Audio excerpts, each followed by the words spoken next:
Hey guys, today I'll show you how to allow TikTok access to photos. Kindly watch carefully so you don't miss a step. Firstly, kindly scroll down in your settings and locate the TikTok app.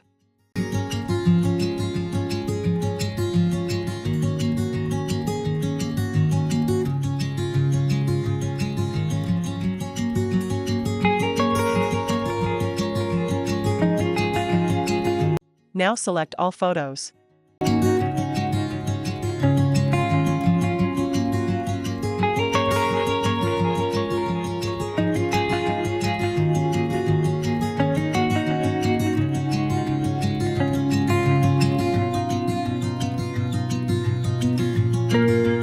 As you can see, we have successfully given TikTok access to all our photos. If this was helpful, please leave a like and subscribe for more.